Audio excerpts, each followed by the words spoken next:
Well, good morning, everyone. Welcome into a live segment of the Juicebox Chats with Alissa Harrington and I. Alissa, how's your week been? It's been going pretty good, Megan. I was loving the nice warm weather, and now we're going to be getting into this cold. So that's a downer, but it is what it is, I guess. But I loved the weekend weather, so can't complain about that. Especially mid-February, you can't go wrong. So I suppose a little snow is to be expected, huh? Yeah, we spent a lot of time outside during the nice weather this week, too. But yeah, I had a feeling winter would make its comeback at some point. This is Nebraska, so. Yep, exactly. So hopefully you guys will have clear enough roads over there. I think you're supposed to maybe get a little bit more snow than we are here in the central area, so. We'll see. My kids would be excited to build a snowman, but we'll see. Well, today we're talking about navigating friendships after becoming a mom and kind of how that shift happens. I'm sure this relates to a lot of moms out there, or even on the other side of it, where maybe you're the friend of someone who is a mom.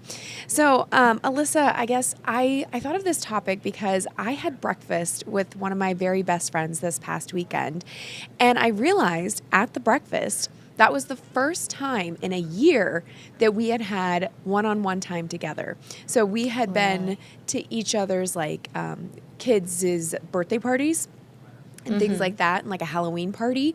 But, we're running after our kids. You don't really get to talk. It's not quality time. And so this breakfast was the first time in a year. And it made me sad to realize that. Have you ever experienced anything like that? Or how have your friendships changed over time as you became a mom? Oh my gosh. Well, mine have changed quite a bit. For one thing, I'm not from Nebraska. I'm not from the area. And so my friends growing up, for example, from North Dakota, we've all kind of moved across the country. Some of us have become moms, some of us haven't. Some haven't gotten married and things like that. So just those dynamics and being apart across the country once others of us did start getting married and having kids changed things quite a bit, I would say. So I have to say it's been tough the last few years, but there was a time there where a friend of mine and I, we were getting together, trying to get together once or twice a year, but still having those phone conversations and really making it a point to connect there. Because when you're cross country, that's really the only way you can do it, especially when you both have busy lives and busy kids. Her children are dancers and they're all over the place now, doing different types of clinics and competitions, not just in their state, but all across the southern area of the country. So she's very busy. So that's been tough, I'd say for sure, just unable to get together. But, trying to have those phone conversations helps, I think. But my dynamics changed a lot. Like I said, I'm not from Grand Island originally. And when I moved here was when I was actually, when I officially moved to Grand Island, I was pregnant with Livia. So that was that was 11 years ago almost, about 10 and a half years ago that I moved to Grand Island.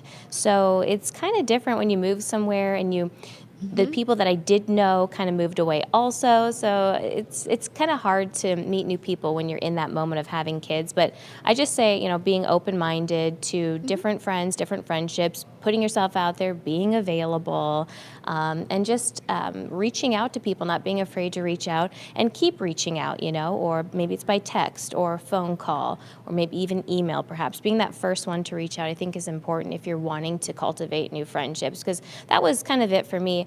But I do have to say, though, also, it's tough when you move somewhere, especially if people already have their friend groups set, those people who have maybe the locals from Grand Island types, that's kind of hard to break into. So I've just kind of found my own people, some of which are in the same stage of life as me right now, others aren't. But I do feel for most people it's easiest if they are kind of in the same stage of life or same age as you anyway.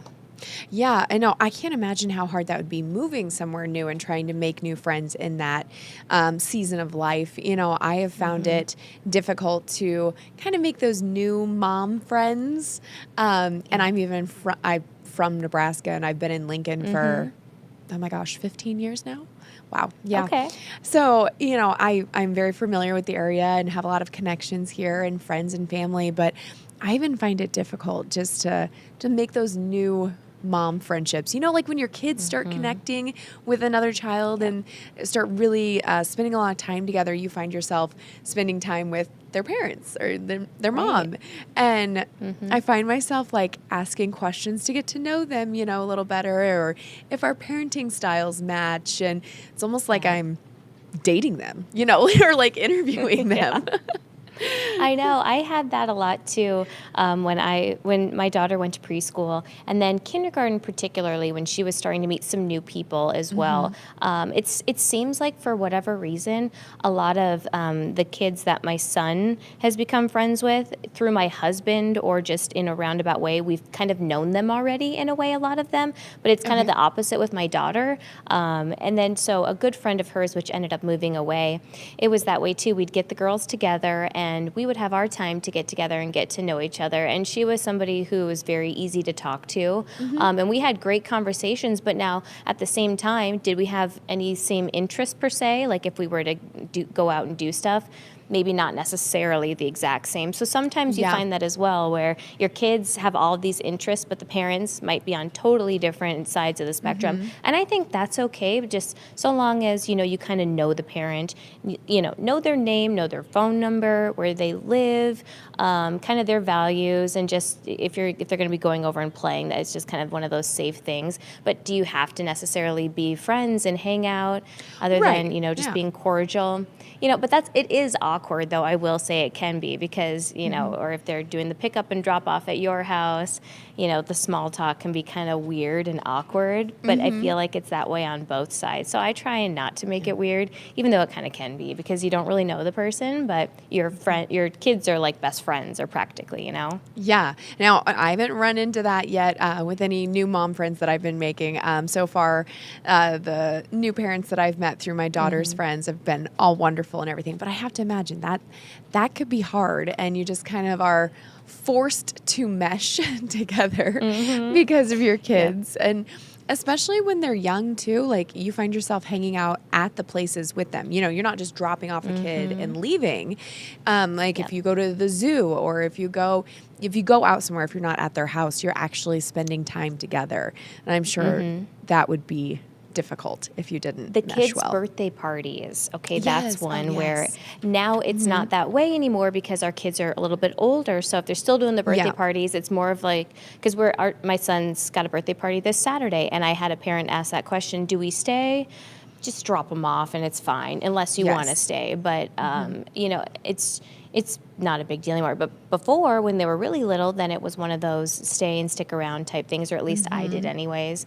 But yeah, it can be kind of different. But every time I've done that, I was always felt very welcomed. I will say one of the things that can be kind of weird is when it's the dad coming to pick up, and you don't really know the dad. You might know the mom, but not so much the dad. And then and the kids are not wanting to leave yet, so you're both trying to, okay, come on. It's just weird. Everyone's standing in the hallway like, so how are you?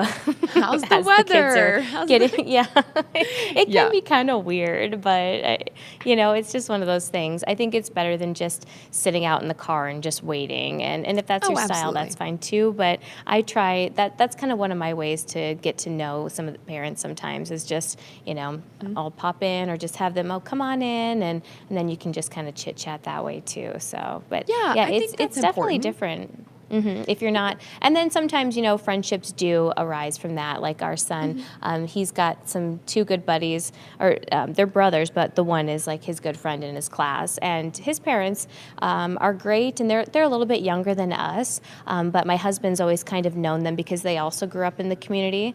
But you know, we invited them over a few times now for football games or things going on at the house, so that's been fun. Just getting to have that time to spend with them also, while the kids can have fun, and we have a lot in common as well. So it's been nice kind of getting to know people that way. Yeah. When you're going back to that part about where it's kind of awkward and everything, and where you're working to find something relatable that you can chat about. But I think that's important to show your kids too, that you're taking the initiative to get to know their friends' parents. Like, the friend is obviously important to them. So, you know, to make that effort is important to show your kids. And of course, it's easier for some folks. Like, I know you and I are very outgoing, but you know, not everyone is that way. So it can be different for everyone, but I think it's important to show that effort for your child and get to know who they're spending time around. So, Yeah. absolutely. That's a good point. Yeah. Yeah. And then you touched on it a little bit kind of in your opening dialogue as well about how those friendships, when they change over time, like your old friends, where some of yours kind of broke apart a little bit, maybe because of the distance and whatnot. But when you're reaching out to those older friends or your old crew, do you ever have like a limit for yourself where, okay, I'm going to try to text, try to call, try and reach out so many times, but if they're ignored, if it's not met with the same effort from the other side, do you ever just kind of let that ship sail? Yeah, I would say so. And I think that's why some of them have, a couple in particular, where I'm going to myself, did they change their number or what's happening here? Why aren't they messaging me back? Did I do something wrong? I'm unsure what's happened here. But I know they're still around, so I'm not sure what's really gone on. But yeah, I do have my limits. But and I've thought about reaching out again. It's like, you know what? It takes two, and maybe now it's just time to let that go. And if it comes back again in the future, that's great. But I've put in my effort a few times now, and I think a person does have to have their limit, because maybe they're just trying to say something, or maybe it's just that time has passed and lives have changed and people are going different directions, and that's okay too. I've come to learn that, if things aren't going to always stay the way that they were, especially as life changes and as people change. That's a big part of it too. With some of these friendships, we're not the same as we were in middle school and high school and even college for that matter. And so especially if you're long distance friendships with people, when you come together, all of a sudden you're totally different, or you're butting heads about stuff, and whether it could be an array of things, but it does make it difficult, and it can change dynamics for sure. So I think you just have to have that boundary for sure. But I'm a person that reaches out, but I've learned the limit of when to kind of pull back. And for one thing, it's just about, kind of protecting yourself too, but then also, giving them the space to, if they're not wanting to talk or communicate for whatever reason, then, you're kind of pulling back and letting them have that space as well. So, it's tough when that happens, but I've been able to cultivate some really good friendships here in the Grand Island area that are friends that I never would have expected. For example, my wedding planner, who really the venue fun. that we used, and she was my wedding planner. She's one of my best friends and has been for about almost 8 years now. So shortly after my son was born, we started hanging out regularly, and her family have become like our family. Our husbands hang out, and my husband's become friends with all of his friends. And so that was a very unexpected relationship, but it's one that is really important to me. And then through her, I'd also met some great friends as well, one of which I just got together with the other day. We met around COVID time, I think it was. So, and they're, again, older than me, but still so much that we have in common. So sometimes it's that commonality, and not necessarily if people are in the same place and time, which can be a big one for people, but just having those things in common and just finding your people. I have a lot of acquaintances and people that I know, but I have very few people in my small group, and I kind of like to keep it that way. I think it just works out best, I think. Yeah. Oh, I absolutely agree. And there's just so many different seasons of life. Like you said, if one of those friendships kind of, falls a little bit to the wayward for a little while, maybe it comes back in a different season of life. I kind of had that happen to me as well with a good friend who, as we've gone on through life, she ended up moving away for a job. And so that distance, definitely affects relationships. But then also, as we've gone through life, I've taken a different path, marriage, kids, and her path has been more career-oriented, so she doesn't have kids. And I've just noticed as we've had almost less in common in life, Whereas like years ago when we were really close, we had so much in common. But as things have kind of changed over the years, it really affected the friendship and just how much we kept in contact. And I swear, so I still send her Christmas cards every year. And, you know, I try to keep in touch on social media or texting, things like that. But not a ton of effort because a lot of that hasn't been reciprocated. But I swear, every single year, her Christmas card bounces back to me. I'm like, girl, Wrong how address? many times do you move? Oh, yeah, she's always moving. I mean, first it was the job, and then I think it was to come back home, and, you know, different reasons.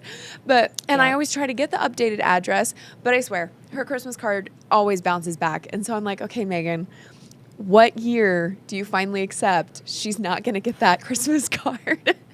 So I haven't done that yet. Yeah. And, you know, I think it's okay to grieve those friendships and that you lose like that or the changes and everything. But I like what you said in keeping an open mind and that you just never know when people will come back into your life. I've got a 20-year reunion coming up this summer that I am bound and determined to get to because I couldn't go to my 10-year. And I want to see all those people from back then. And a lot of which I do, like I said, keep in touch with just through social media and things like that. But I'm looking forward to getting back and hopefully kind of reconnecting some of those friendships. A lot of the times, I mean, more than not, when I've gone back or reconnected with somebody, it's like picking up right where you left off for the most part. And so that's what I like about a lot of these friendships that you've had since you were a child. I mean, it is like picking up. It's like family. It's like when I haven't seen my cousins for years, and then it's like nothing's ever changed, and we talk about the old times and all of that, and maybe our lives have changed and are different, and we're not going to be talking all the time, but still having those connections, I think, is important. And they still are friends and people that you can go to and that you love and care about and want the best for. But you might, just because you don't pick up the phone every day and talk to them, doesn't mean that they're not still important and that you're not thinking about them and care about them still. So yes, my earliest best friend, who I am still very close with, although we don't talk, you know, a lot or that often, but we've called each other sisters, you know, since we were really young. I met her in kindergarten, Brittany. I walked up to her and I gave her a rock and I'd asked her if she would be my best friend, and we've been friends ever since. And Cute. I know that if something huge happened in my life, something terrible, I could call Brittany at the drop of a hat and she would be there for me. But you're right, we don't talk every day and we're busy and oh my gosh, life is crazy and we're in different towns, but she knows that I'm always going to be there for her and vice versa. So you're right, there's those people who are literally family. I have like a couple chosen sisters, you know, that are actually friends. I never had like a full sister. So you have the small group like you talked about. And I know I have a lot of friends and people I could reach out to and talk to, but those ride or dies, they're very important. Right, exactly. And I think people tend to also, I'm thinking as you're talking about this, a friend of mine at work, Lorena, she is my friend. Her and I are friends. We get together. We've done stuff together. But she talks a lot also about friendships and how do you make those new friendships as a mom and trying to meet people and get connected. But I think it is important. I think sometimes I saw something not long ago where our work relationships, we downgrade them or we don't give them as much credit as sometimes they should deserve. So, you know, she's like my work bestie, but she really is a good friend of mine as well. So those two, I think, are something to keep in mind. And I think it's important, though, to not always talk about work when you're going out with your work friends. Keep work at work, you know what I mean? And sometimes you do need to have those conversations, but other times it's good just to not talk about work. So that's one that I did want to mention and make sure I brought up because work friends are important, too. Those people at work that you spend most of your time with, right? More than your family a lot of times. Oh, yeah. So those have been surprising friendships that I have as well. So I love that you brought that up because I was just talking about this this morning that when my son was turning 2, so he's a December baby, for his birthday party that weekend, there was horrible weather. There was sicknesses going around. Some of his cousins had basketball games out of town, and they couldn't make it to the game or to the party, excuse me. And I was really sad here at work because I wasn't going to have as many people at the party to celebrate him. And a lot of his school friends canceled because of the weather. It was icy and snowing that weekend, and I was really sad about it. And two of my good friends here at work, meteorologist Bill Rentschler and meteorologist Jessica Blum, they came to my house to celebrate my son, and they played with toys with him and talked with our family members and stayed for lunch. And it was so wonderful to have that support from people, you would call your coworkers, but they are truly really good friends. And I could not thank them enough for that day. And it just made me feel so loved, and like my son made him feel loved, made his day. So you're right. Those people can make a big difference too. Yeah, exactly. I know. I had not the same similar where that happened, but I did have some friends and coworkers come together for me during a birthday when it was kind of bad weather and things like that, but people still showed up, and that was awesome, and got together and gave me a surprise party, and there were so many people from work that I wasn't expecting to be there, so that was really neat. But yeah, those are, again, friendships that are important to keep, and ones that if some people leave, because we have that happen a lot in our industry, right, obviously, and there have been some that I've stuck with. A gal that we were at our first news market over in Kearney, and she left and she moved around all over the place, and now she's in California, and we still keep in touch and talk, and I always wish the best for her, but we don't get to really chit-chat a whole lot, but we still have those memories together of that first job there and living together, and it was just a wild ride. But those kind of people and those friendships, they do stick with you, so those are important too. Well, yeah. Hey, if you're ever in Lincoln, let's go out and, make a new mom friend. There we go. You and I, Megan, we're mom friends. We're built-in work friends and mom friends. There we go. I love it. Well, Alissa, it's been great chatting with you this morning. We'll have to figure out a topic for next week. I don't think we've solidified anything yet. So if anyone has any ideas, we'd love to hear from viewers. Exactly. Send them our way, email or message us in comments anywhere. Some of the links that we have posted, teases and stuff like that. So we're always up for new ideas and topics. So looking forward to next week, Megan. Same here. Alissa, have a great week. We'll see you then. You too.